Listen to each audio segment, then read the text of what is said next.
Hare Krishna everyone, splash of colourful লাইফে তোমাদের প্রত্যেককে ওয়েলকাম। কিছুদিন আগে এই ক্যারিতে আমি কিছুগুলো বীজ লাগিয়ে দিয়েছিলাম। এই যে চারাগুলো বেরিয়ে গেছে দেখো, অনেক মুশকিলে মাত্র 3টি চারা বেরিয়েছে। আর এইগুলো হচ্ছে বাউন্ডারি প্ল্যান্ট হেজেস। এই প্ল্যান্টগুলো পার্কে বাউন্ডারি করতে ব্যবহার করা হয়ে থাকে।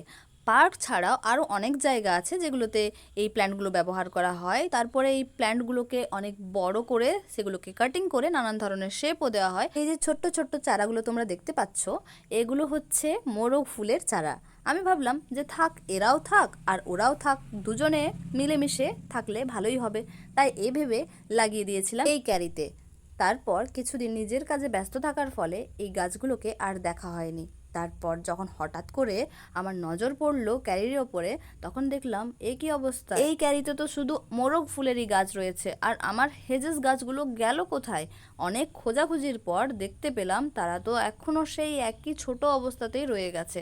তাই অনেক ভাবনা চিন্তার পর আমি ঠিক করলাম যে এই মোরগ ফুলের গাছগুলোকে তুলে ফেলবো না, ঠিকই অন্য কোথাও লাগিয়ে দেবো, কিন্তু এদের এখান থেকে সরাতে হবে। এই ভেবে এগুলোকে আমি আজকে তুলে দিচ্ছি।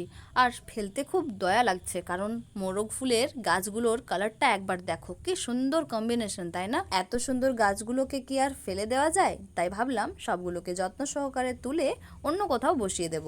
যদিও এই গাছগুলোর তেমন একটা ভালো মোরগ ফুল হয়ও না। মানুষ মাত্রই তো সবার মায়া থাকে, তাই মায়ার টানে তাদের আমি ফেলে দিতে পারলাম না। আর এই দেখো, 3টে গাছের মধ্যে মাত্র 2টি গাছই কিন্তু বেঁচে আছে, একটি গাছ মরে গেছে। কি আর করব, এই দুটো গাছকেই বড় করি, তারপরে দেখা যাক কি হয়। হ্যাঁ জানি এগুলোকে বাউন্ডারিতে লাগাতে হয়।